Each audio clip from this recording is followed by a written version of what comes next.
एक हैवान कल्लू नाम के कुत्ते के शरीर पर कब्जा कर लेता है। गांव वालों से अपनी जान बचाकर जंगल में भाग जाता है। ये क्या अनर्थ हो गया? वो शैतान अब किसी को जिंदा नहीं छोड़ेगा। हमने पिछली बार उसे जला के मार डाला था, वह उसका बदला लेने के लिए जरूर आएगा। सरपंच जी, मुझे लगता है कि हमें यूं इतनी रात गए अपने घरों से बाहर नहीं रहना चाहिए। अगर वह शैतान वापस आ गया तो हम में से कोई नहीं बचेगा। फिर सब गांव वाले अपने अपने घरों में चले जाते हैं।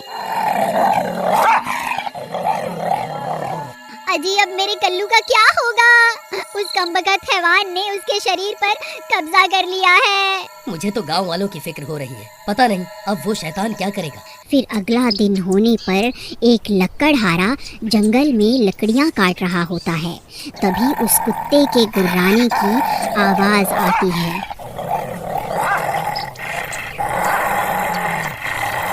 फिर वह जैसे ही पलट के देखता है, वह हैवान कुत्ता उसके ऊपर हमला कर देता है।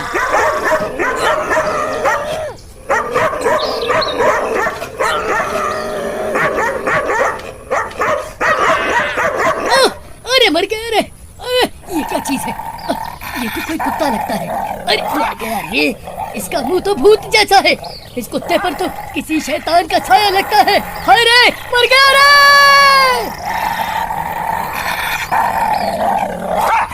फिर वह शैतान उस आदमी को जान से मार देता है। गाँव वालों, अब मैं किसी को नहीं छोड़ूंगा। तुम सब मरने के लिए तैयार हो जाओ। उस हैवान की आवाजें पूरे गांव में फैल जाती हैं। सब लोग उस हैवान की आवाजें सुन रहे होते हैं। डर के मारे सब गांव वालों की हालत खराब हो जाती है।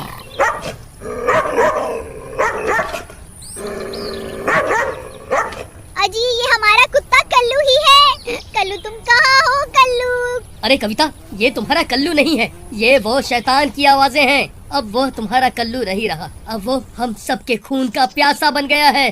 फिर रात होने पर वह हैवान गांव में आ जाता है। सब गांव वाले उसके गुर्राने की आवाजें सुनते रहते हैं और उसे छुप छुप कर देखने लगते हैं, लेकिन डर के मारे कोई भी बाहर नहीं निकलता। फिर वो हैवान एक गांव वाले के घर के बाहर पहुंच जाता है और उसके दरवाजे के बाहर खड़ा हो जाता है और ज़ोर ज़ोर से भौंकने लगता है और दरवाज़ा खोलने की कोशिश करता है।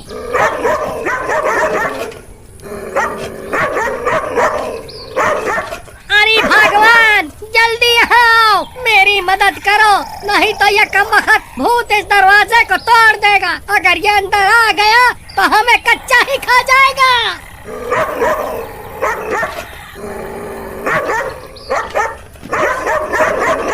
फिर अपने पति की चीख पुकार सुनकर वो भागी भागी बाहर आती है। अजी, ये कौन है जो इतनी जोर जोर से दरवाजे को धक्का दे रहा है? अरे भगवान, जल्दी आओ और मेरी मदद करो। ये वही श्रापित कुत्ता है जिसके ऊपर उस हैवान का साया है। अरे मर गया रे!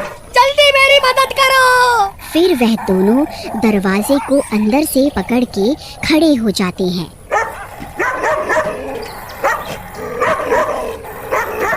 उनके घर का दरवाजा नीचे से टूटा होता है। वह कुत्ता उस छेद से अपना मुंह अंदर डालता है और उस गांव वाले को काट लेता है।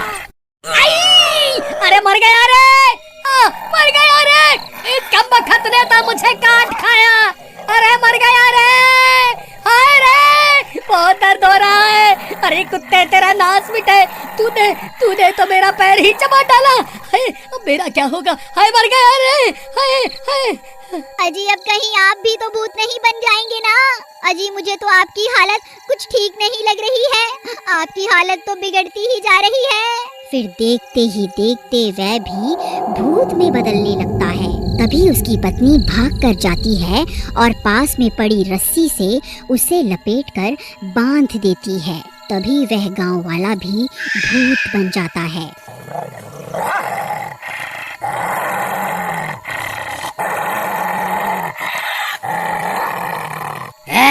खोल मुझे बहुत भूख लगी है। खोल मुझे। अरे मर गई रे, ये तो भूत बन गए। हाय रे, अब क्या करूं? घर के अंदर भी भूत और घर के बाहर भी भूत। आखिर जाऊं तो जाऊं कहाँ? फिर वह खिड़की से झांक कर देखती है। लगता है कमबख्त भूतिया कुत्ता यहाँ से चला गया है। मुझे अभी सरपंच के घर जाना होगा। फिर वह सीधा भागती हुई सरपंच के घर जाती है और उसे पूरी बात बताती है। कविता और भीमा पहले से ही वहाँ मौजूद होते हैं। हे भगवान, अब क्या होगा? ऐसा ही चलता रहा तो वह कुत्ता सबको अपने जैसा बना देगा। नहीं नहीं सरपंच जी, आप मेरे कल्लू को इसका दोष मत दीजिए।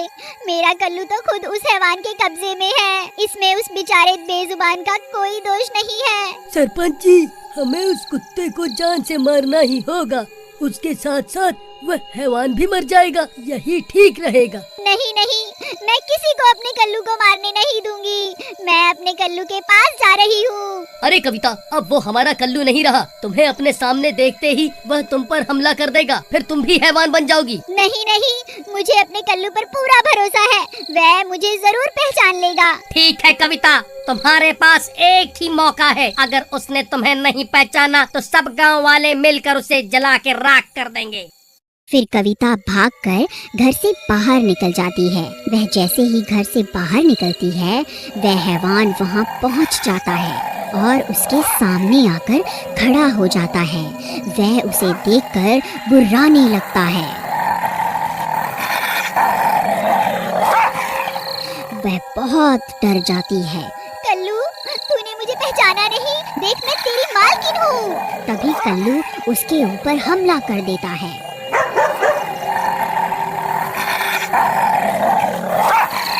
अरे मर गई रे, कल्लू ये क्या कर रहा है? कल्लू, ये मैं हूँ। तू मुझे भूल गया क्या? कल्लू रुक जा, कल्लू। तभी कविता कल्लू की आंखों में आंखें डालकर देखने लगती है। रुक जा कल्लू, रुक जा, रुक। तभी कल्लू उस हैवान पर काबू पा लेता है और भौंकना बंद कर देता है। कल्लू, तू वापस आ गया। तूने मुझे पहचान लिया। मुझे पता था तू मुझे पहचान लेगा। ये कैसे हो सकता है? आखिर ये कुत्ता मेरे काबू में क्यों नहीं आ रहा? अरे भाइयों, यही सही मौका है। इस शैतान को आग के हवाले कर दो। फिर सब गांव वाले मिलकर उसे आग के हवाले कर देते हैं। अरे मर गया रे! अरे गांव वालों, ये तुमने क्या कर दिया? मुझे फिर से आग के हवाले कर दिया। अरे अब की बार मैं नहीं बचूंगा। अरे मर गया रे! फिर देखते ही देखते वह शैतान जल के राख हो जाता है। कल्लू, तुम ठीक तो हो ना? तुम्हें कुछ हुआ तो नहीं ना? और एक बार फिर से एक बेजुबान जानवर अपनी वफादारी पूरी दुनिया को साबित कर देता है।